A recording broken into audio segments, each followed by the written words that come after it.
God, it's seriously quite bright. But it's really nice. It's nice to have sunshine. But I'm just talking about bringing in pelargoniums because it's getting too cold, but it's actually really, really warm in the sun.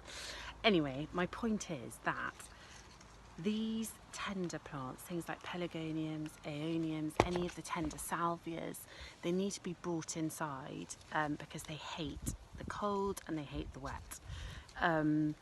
And I've got lots of different pelargoniums, but my favourite are the scented variety, which just smell, the leaves just smell so delicious. This is Ashby.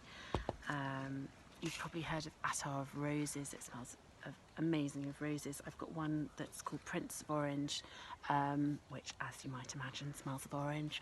And they're all gorgeous, but they will die if you leave them outside. So I tend to bring mine in to the conservatory, and I don't do very much with them actually. I leave them in the pots that they're in.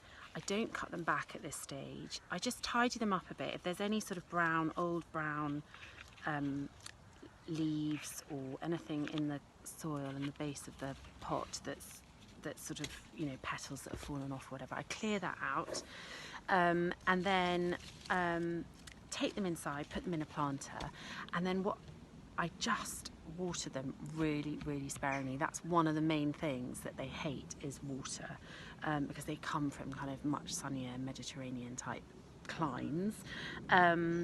So I tend to leave them to dry out completely before I water them again.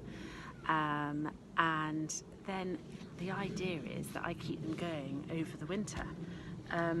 They don't have a dormant phase, so you do need to give them a bit of water, but just not too much, so really, really sparing. And I'm going to do that with all of these actually. Just give them a tidy up and do the same thing. I've got one massive, this isn't a scented leaf variety, but this is one that, it's an ivy leaf one, which I love. As you can see, it is covered in brown, horrible brown leaves. They're all, and it needs, I will give this one a bit of a trim just because it's going a bit bananas. And actually some of it, cut back to a leaf node basically, some of it you can use as cuttings, which would be good. Just as keep it in reserve. So I'll give this a bit of a haircut now, and then I will bring it in again. And when you're placing them inside, just make sure that you kind of place them quite far apart. They need ventilation because they are quite susceptible to fungal infections, things like botrytis, and that sort of festers in warm, damp, you know, unairy environment. So, you know, open the door of a greenhouse if you've got it in a heated greenhouse every now and then, just to make sure that there's ventilation, and make sure when you're placing them that leaves are not touching other plants. And hopefully that will keep them going over winter. And you know, it's such a bonus to have pelargonium flowers over winter as well. So I hope that helps. What other things can you bring in now? So aeoniums, I think I said, and any of the tender salvias as well. So things like amistad, you want to dig up and pot up and put in undercover somewhere, just because they hate the frost and the wet.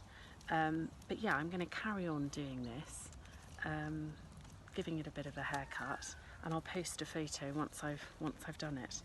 It is a complete mess. All right, speak to you soon. Bye.